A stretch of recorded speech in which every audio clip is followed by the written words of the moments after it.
ನಮಸ್ಕಾರ, ನನ್ನ ಹೆಸರು doctor Kareddy Sridhar Reddy. I am a laser and stapler surgeon in Circumcure hospitals. ಚಿಕ್ಕ ಮಕ್ಕಳನ್ನ ನೋಡೋದಾದ್ರೆ ಈ ಅಂಗದ ಮುಂದೆ ಇರುವ ಚರ್ಮ ಏನಿದೆ ಫ್ರೀಯಾಗಿ ಮೂವ್ ಆಗದೆ ಇರುವ ಕಾರಣ ಅವರಿಗೆ ರಿಕರೆಂಟ್ ಯೂರಿನ್ ಟ್ರ್ಯಾಕ್ಟ್ ಇನ್ಫೆಕ್ಷನ್ಸ್ ಬರೋದು, ಆಗಾಗ ಜ್ವರ ಬರೋದು, ಮೂತ್ರ ಮಾಡೋ ಜಾಗದಲ್ಲಿ ವಿಪರೀತವಾದ ಉರಿ ಆಗೋದು ಅಂಡ್ ಚಿಕ್ಕ ಮಕ್ಕಳು ಬೆಳೆಯೋ ಹೊತ್ತಿಗೆಲ್ಲ ಅಂಗದ ಒಂದು ಸೈಜ್ ಕೂಡ ಬೆಳವಣಿಗೆ ಇಲ್ಲದೆ ಇರೋದು, ಚಿಕ್ಕದಾಗೋಗೋದು. ಕೆಲವು ಸಲ ನೋಡಿದರೆ ಅಂಗ ಅವ್ರಿಗೆ ಸೈಜ್ಗೆ ತಕ್ಕನಂತೆ ಇಲ್ಲದೆ ಚಿಕ್ಕದಾಗಿರೋದು. ಆ್ಯಂಡ್ ಮೂತ್ರ ಮಾಡೋ ಮೂತ್ರ ಮಾಡೋ ಅಂಗದ ಹತ್ರ ನೋಡೋದಾದರೆ ಒಂದು ರೀತಿಯಾದ ಒಂದು ಮೂತ್ರ ಮಾಡಿದಾಗೆಲ್ಲ ಉಬ್ಬಿ ಹೋಗೋದು, ಇಂಥದ್ದೆಲ್ಲ ನಾವು ಪೇರೆಂಟ್ಸ್ ಅಬ್ಸರ್ವ್ ಮಾಡ್ತಾ ಇರ್ತಾರೆ. ಇದನ್ನೇ ನಾವು ಫೈಮೋಸಿಸ್ ಅಂತ ಹೇಳ್ತೀವಿ. ಈ ಚಿಕ್ಕ ಮಕ್ಕಳನ್ನ ನೋಡೋದಾದರೆ ಅಂಗ ಹೇಗಿರುತ್ತೆ ಅಂದರೆ, ಈ ಅಂಗ ಮೇಲಿರುವ ಚರ್ಮ ತುಂಬ ಪ್ರತ್ಯೇಕವಾಗಿರುತ್ತೆ, ಎಲಾಸ್ಟಿಕ್ ಆಗಿರುತ್ತೆ. ಚಿಕ್ಕ ಮಕ್ಕಳನ್ನ ನೋಡೋದಾದರೆ ಅಂಗದ ಮುಂದೆ ಇರುವ ಚರ್ಮ ಈ ರೀತಿಯಾಗಿ ಅಂಟದಾಗಿರುತ್ತೆ. ಸೊ ಅವರಿಗೆ ಇನಿಷಿಯಲಾಗಿ ಹುಟ್ಟಿನಿಂದ ನೋಡೋದಾದರೆ ಅಲ್ಲಿ ಲೈಟ್ ಅಡೇಷನ್ಸ್ ಅನ್ನೋದು ಇರುತ್ತೆ. ಕಂಪ್ಲೀಟ್ ಬ್ರೇಕ್ ಆಗದೆ ಅಡೇಷನ್ಸ್ ಅನ್ನೋದು ಲೈಟ್ ಆಗಿರುತ್ತೆ. ಅದಕ್ಕೆ ಚಿಕ್ಕ ಮಕ್ಕಳನ್ನ ನೋಡ್ತಿದ್ರೆ ನಾವು ಅಂಗದ ಚರ್ಮನ ನಾವು ಹಿಂದಕ್ಕೆ ಎಳೆದಾಗೆಲ್ಲ ಎಳೆಯೋ ಪ್ರಯತ್ನ ಮಾಡಿದರೆ ಅಂಟ್ಕೊಂಡಂಗಿರುತ್ತೆ ಪೂರ್ತಿಯಾಗಿ. ಸೊ ಚಿಕ್ಕವರಿದ್ದಾಗ ಸ್ನಾನ ಮಾಡಿಸುವಾಗ ಆ ಅಂಟ್ಕೊಂಡಿರೋದನ್ನ ಬ್ರೇಕ್ ಮಾಡಿಕೊಂಡು ಡೈಲಿ ಪ್ರಾಕ್ಟೀಸ್ ಮಾಡಿಕೊಂಡು ಹಿಂದಕ್ಕೆ ಮುಂದಕ್ಕೆ ಮಾಡ್ತಾ ಅಲ್ಲಿರೋ ಏರಿಯಾನ ಶುಭ್ರ ಮಾಡ್ಕೊಳ್ಳೋದು ಪ್ರಾಕ್ಟೀಸ್ ಮಾಡಿಸ್ಲಿಲ್ಲ ಅಂದರೆ ಈ ಅಂಟ್ಕೊಂಡಿರೋದು ಹಾಗೆ ಇದ್ದು ಅಲ್ಲೇ ಉಳಿಯೋದ್ರಿಂದ ಆ ಅಂಟಿರೋದು ಹಾಗೆ ಸ್ಟ್ರಾಂಗ್ ಆಗೋಗಿ ಫ್ಯೂಚರ್ನಲ್ಲಿ ದೊಡ್ಡವರಾದ ಮೇಲೆ ಆ ಅಂಟುಕೊಂಡಿರೋದು ಹಾಗೆ ಉಳ್ಕೊಬಿಡೋದು, ಹೀಗೆ ತುಂಬ ಜನರಲ್ಲಿ ನಾವು ನೋಡ್ತಿರ್ತೀವಿ. ಸೊ ಚಿಕ್ಕ ಮಕ್ಕಳಿಗೆ ಕೆಲವರಿಗೆ ಗಮನಿಸಿದ್ರೆ ಹಿಂದೆ ಕೇಳುವಾಗ ಬೆಳ್ಳಗಿನ ಅಂಟಂಟಾದ ಪದಾರ್ಥಗಳನ್ನ ನಾವು ಗಟ್ಟಿಯಾಗಿ ಅಂಟಿಕೊಂಡಿರೋದನ್ನು ಕೂಡ ನೋಡ್ತಿರ್ತೀವಿ. ಸ್ವಲ್ಪ ಹಿಂದೆ ಕೇಳಿತಿದ್ದಂಗೆ ಬೆಳ್ಳಗಿನ ಏನೋ ಪದಾರ್ಥ ಬರ್ತಿದ್ದಂಗೆ ಅದು ಕ್ಯೂ ಇರಬೇಕು ಅಂತ ತುಂಬ ಜನ ಭಯಪಡ್ತಾರೆ. ಅಷ್ಟೇ ಅಲ್ಲದೆ ತುಂಬ ಜನ ಚಿಕ್ಕ ಮಕ್ಕಳನ್ನ ಗಮನಿಸಿದ್ರೆ ಈ ಚರ್ಮ ಏನಿದೆ ಅದು ಹತ್ರ ಆಗೋಗಿರೋದ್ರಿಂದ ಈ ಚರ್ಮ ಅನ್ನೋದು ಹತ್ರ ಬಂದಿರೋದ್ರಿಂದ ಇದು ಚಿಕ್ಕ ಪಿನ್ ಪಾಯಿಂಟ್ ಮಾತ್ರನೇ ಓಪನ್ ಆಗಿರುತ್ತೆ. ಎಲ್ಲಂದರೆ ಈ ಕೊನೆಯಲ್ಲಿ ಒಂದು ಪಿನ್ ಗುಂಡು ಸೂಜಿ ಹೆಡ್ ಪಿನ್ ಎಷ್ಟಿರುತ್ತೋ ಅಷ್ಟೇ ಚರ್ಮ ಓಪನ್ ಕಾಣಿಸ್ತಿರುತ್ತೆ. ಅಷ್ಟಕ್ಕಿಂತ ಹೆಚ್ಚು ನೋಡೋಕ್ಕಾಗಲ್ಲ ನಾವು ಒಳಗೆ. ಒಂದು ವೇಳೆ ಮೂತ್ರ ಮಾಡುವಾಗಲೂ ಸಹ ವಿಪರೀತವಾದ ಒತ್ತಿ ಮಾಡುವಂಥದ್ದು, ಇಲ್ಲಾಂದರೆ ಮಾಡಿದಾಗೆಲ್ಲ ಮಗು ಕ್ರೈ ಅಳೋದು, ಕಿರ್ಚೋದು, ಈ ಥರದ್ದೆಲ್ಲ ನೋಡ್ತೀವಿ. ಸೊ ಈ ಮೂತ್ರ ಮಾಡಿದಾಗೆಲ್ಲ ಈ ಮೂತ್ರ ಎಲ್ಲ ಇದರಲ್ಲೇ ಉಳಿದೋಗಿ ಒಂದು ಬಲೂನ್ ರೀತಿಯಾಗಿ ಹೀಗೆ ಹುಬ್ಬೋಗುತ್ತೆ.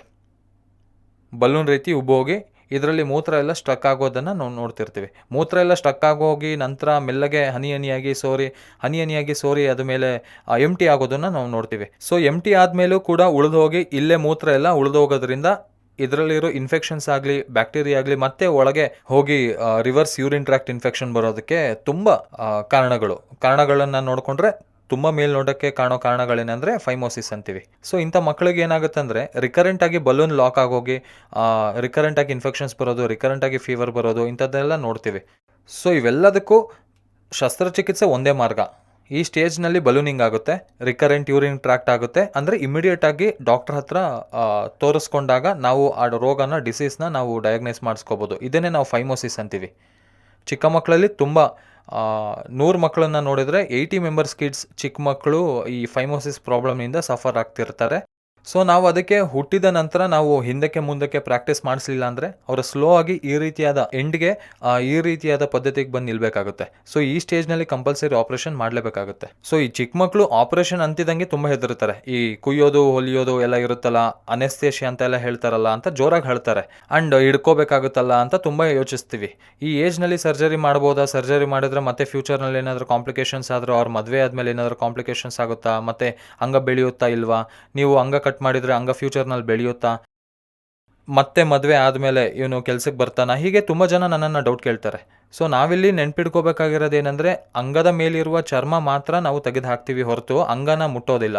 ಅಂಗದ ಮೇಲಿರುವ ಚರ್ಮನ ಮಾತ್ರ ನಾವು ಏನಂದರೆ ಎಕ್ಸ್ಟ್ರಾ ಸ್ಕಿನ್ ಇರುತ್ತೋ, ಹಾಳಾಗಿರುತ್ತೋ ಆ ಸ್ಕಿನ್ನ ಮಾತ್ರ ತೆಗೆದು ಹಾಕ್ತೀವಿ ಅಂತ.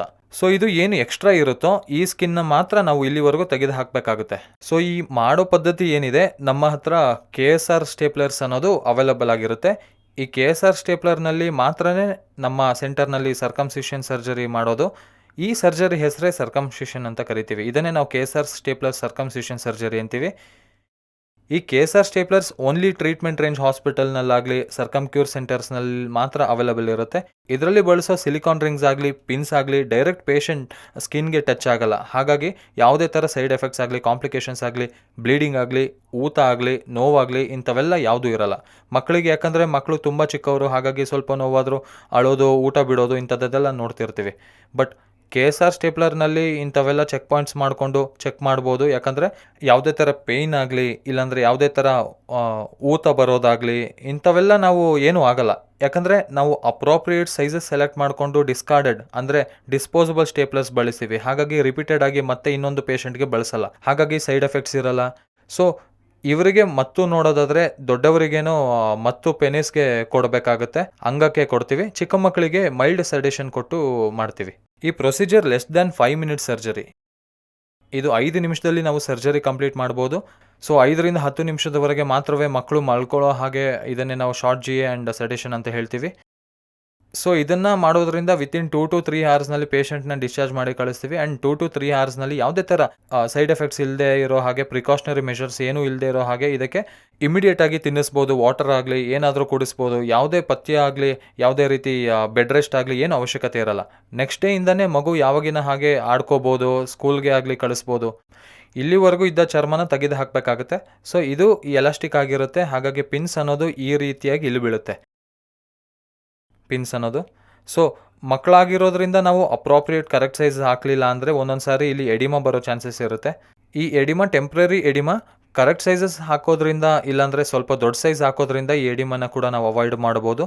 ಚಿಕ್ಕದಾಗಿಂದ ಹೀಲ್ ಆದ ನಂತರ ಸ್ವಲ್ಪ ಅವಾಯ್ಡ್ ಆಗುತ್ತೆ. ಸ್ವಲ್ಪ ಮಟ್ಟಿಗೆ ಕಂಪ್ಲೀಟಾಗಿ ಇದ್ರ ಮೇಲೆ ಸ್ಕಿನ್ ತೆಗಿಯೋದ್ರಿಂದ ಅವರಿಗೆ ಸೆನ್ಸೇಷನ್ ಏನಿದೆ ಅಂದರೆ ಸೆನ್ಸೇಷನ್ ಅನ್ನೋದು ಸೆನ್ಸಿಟಿವಿಟಿ ಅನ್ನೋದು ಡೆವಲಪ್ ಆಗುತ್ತೆ. ಹಾಗಾಗಿ ಮಕ್ಕಳು ಒಂದು 2 to 3 ಡೇಸ್ವರೆಗೂ ನಮ್ಮನ್ನು ಮುಟ್ಟೋಕ್ಕೂ ಸಹ ಬಿಡಲ್ಲ ಕ್ಲೀನಿಂಗ್ಗೆ. ಬಟ್ ಅದೇ ರೀತಿಯಾಗಿ ನಾವು ಬಲವಂತವಾಗಿ ಮಾಡಿದರೂ ಸರಿ ಸೋಪು ನೀರಲ್ಲಿ ತೊಳೆಯೋದನ್ನು ಕಂಪಲ್ಸರಿ ಮಾಡಬೇಕಾಗತ್ತೆ. ಕೆಲವರಿಗೆ ಈ ಅಡೇಷನ್ ಫಾರ್ಮ್ ಆಗಿದ್ದರೆ ಅಂದರೆ ಅಂಟಂಟಾದ ಪದಾರ್ಥ ಫಾರ್ಮ್ ಆಗಿದ್ದರೆ ಈ ಅಂಟನ್ನು ನಾವು ತೆಗಿಯೋದ್ರಿಂದ ಈ ಅಂಗದ ಮೇಲೆ ಕೂಡ ಸ್ವಲ್ಪ ಆಗಾಗ ಕೆಂಪಾಗೋದು, ಪ್ಯಾಚ್ ರೀತಿ ಆಗೋದು, ಈ ಥರದ್ದೆಲ್ಲ ನೋಡ್ತಿರ್ತೀವಿ. ಇದೆಲ್ಲ ಟೆಂಪ್ರರಿ ಇಶ್ಯೂಸ್. ಒನ್ಸ್ ಈ ಚಿಕ್ಕ ಮಕ್ಕಳಿಗೆ 5 to 7 ಡೇಸ್ನಲ್ಲಿ ಈ ರಿಂಗ್ ಕೂಡ ಬಿದ್ದು ಹೋಗೋ ಅವಕಾಶ ಇರುತ್ತೆ. ಮಕ್ಕಳಿಗೆ ಇಮ್ಯುನಿಟಿ ಪವರ್ ಹೆಚ್ಚಿರೋದ್ರಿಂದ ಹೀಲಿಂಗ್ ಪೀರಿಯಡ್ ಕೂಡ ತುಂಬ ಫಾಸ್ಟ್ ಆಗಿರುತ್ತೆ. ಈವನ್ ಪಿನ್ಸ್ ಕೂಡ 6 to 7 ಡೇಸ್ನಲ್ಲಿ ಬಿದ್ದು ಹೋಗೋ ಅವಕಾಶ ಇರುತ್ತೆ. ಜಾಗರೂಕತೆಯಾಗಿ ನೋಡಿಕೊಂಡ್ರೆ ಒಳ್ಳೆ ಕ್ಲೀನಿಂಗ್ ಕೂಡ ಜಾಗರೂಕತೆಯಾಗಿ ಮಾಡ್ಕೊಂಡಿದ್ದೆ ಆದರೆ 7 to 8 ಡೇಸ್ನಲ್ಲಿ ಪಿನ್ ಬಿದ್ದೋಗಿ ಫ್ರೀ ಆಗೋಗ್ತಾರೆ. ಸೊ ಫಸ್ಟು 3 ಡೇಸ್ನಲ್ಲಿ ಮಾತ್ರ ಸ್ವಲ್ಪ ಸೆನ್ಸಿಟಿವಿಟಿ ಜಾಸ್ತಿ ಇರುತ್ತೆ. ಹಾಗಾಗಿ ಅದರಿಂದ ನಮ್ಮನ್ನು ಮುಟ್ಟೋಕ್ಕೂ ಕೊಡದೆ ಹಠ ಮಾಡ್ತಿರ್ತಾರೆ. ಬಟ್ ಅಲ್ಟಿಮೇಟ್ ಆಗಿ ನೋಡ್ಕೊಳ್ಳೋದಾದರೆ 100% ಕಾಸ್ಮೆಟಿಕ್ ರಿಸಲ್ಟ್ಸ್ ಅನ್ನೋದು ಈ KSR ಸ್ಟೇಪ್ಲರ್ಸ್ನಲ್ಲಿ ಸಿಗುತ್ತೆ. ಸೊ ಮಕ್ಕಳಿಗೆ ಯಾರಿಗಾದರೂ ಈ ರೀತಿಯಾದ ಇಶ್ಯೂಸ್ ಏನಾದರೂ ಇದ್ದರೆ ನೆಗ್ಲೆಕ್ಟ್ ಮಾಡಬೇಡಿ. ಆ್ಯಂಡ್ ಆವಾಗಿನ ಹಾಗೆ ಸರ್ಜಿಕಲ್ ತುಂಬ ಫಾಸ್ಟ್ ಪರಿಕರಗಳು ಅವೈಲಬಲ್ ಇದೆ ಈಗ. KSR ಸ್ಟೇಪ್ಲರ್ ಸರ್ಕಮ್ಸಿಷನ್ ಬಳಸಿ ಮಾಡಿಸ್ಕೊಂಡ್ರೆ ಮಗುವನ್ನು ನಾವು 2 ಅವರ್ಸ್ನಲ್ಲಿ ಡಿಸ್ಚಾರ್ಜ್ ಮಾಡಿ ಕಳಿಸ್ತೀವಿ. ಆ್ಯಂಡ್ 7 to 8 ಡೇಸ್ನಲ್ಲಿ ಅವರು ಕಂಪ್ಲೀಟ್ ರಿಕವರಿ ಅನ್ನೋದು ಸಾಧ್ಯ ಆಗುತ್ತೆ. ಸೊ ನಿಮಗೂ ಇದೇ ಥರ ಕಂಪ್ಲೇಂಟ್ಸ್ ಇದ್ದರೆ ಟ್ರೀಟ್ಮೆಂಟ್ ರೇಂಜ್ ಹಾಸ್ಪಿಟಲ್ನಲ್ಲಿ ಆರ್ ಸರ್ಕಮ್ ಕ್ಯೂರ್ ಸೆಂಟರ್ಸ್ನಲ್ಲಿ ನಾನು ಅವೈಲಬಲ್ ಇರ್ತೀನಿ. ತಪ್ಪದೇ ನನ್ನನ್ನು ಕನ್ಸಲ್ಟ್ ಮಾಡ್ಬೋದು. Thank you very much.